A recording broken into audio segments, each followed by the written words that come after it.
The murder at 247 Clinton Avenue changed everything. What Sarah told me that night wasn't just about my first flip, it was about the dark side of real estate that nobody talks about. 3 years ago, Marcus Williams, a 34-year-old construction worker, was found dead in the basement of that exact house. Shot twice in the chest. The case went cold. No suspects. No motives. Just another unsolved murder in Newark. But here's what the police never figure out, and what I was about to learn the hard way. Marcus wasn't just some random victim. He was a real estate investor. Just like me. And his death was connected to a network of corrupt deals that stretched from Newark to Manhattan.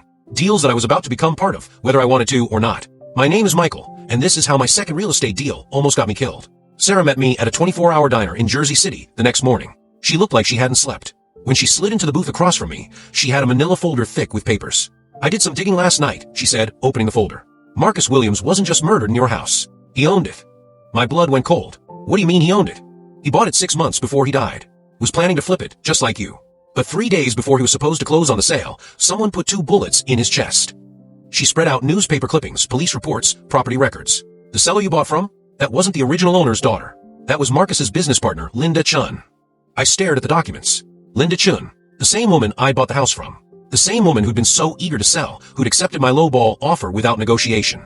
Sarah, what are you saying? That Linda killed Marcus. I'm saying Marcus discovered something about that property that someone didn't want him to know. And now you own it. She leaned forward. Michael, there's something else. Marcus wasn't the first investor to die under suspicious circumstances. In the last 5 years, 4 real estate investors in Newark have died. Car accidents, robberies gone wrong, apparent suicides. All of them were working on properties in the same neighborhood. The coffee in my stomach felt like acid. You think someone's killing real estate investors? I think someone's protecting something in that neighborhood. And now you're in the middle of it. I spent the next 3 days researching everything Sarah had given me. Marcus Williams had been documenting everything on social media. Instagram posts about his renovation progress. Facebook updates about the neighborhood's potential. YouTube videos where he walked through the property, pointing out the same water damage and mold issues I dealt with. But in his final video, posted just 2 weeks before his death, Marcus mentioned something strange. Found some interesting things in the walls today, he said to the camera. Nothing valuable, just old papers. But someone might find them interesting from a historical perspective.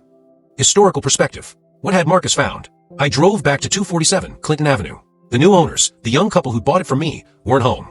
But I walked around the property, trying to figure out what Marcus might have discovered. The house was built in 1952. Nothing historically significant about that. It wasn't in any historic district. Just a regular post-war development. That's when I noticed something odd. Every other house on the block had been renovated or was currently under renovation. Except for 3 houses. 241, 249, and 253 Clinton Avenue. They were all in terrible condition, clearly abandoned, but they all had the same for sale sign. The same realtor. Vincent Torino Real Estate. I called the number on the sign. Torino Real Estate, this is Vincent. Hi, I'm interested in the properties on Clinton Avenue.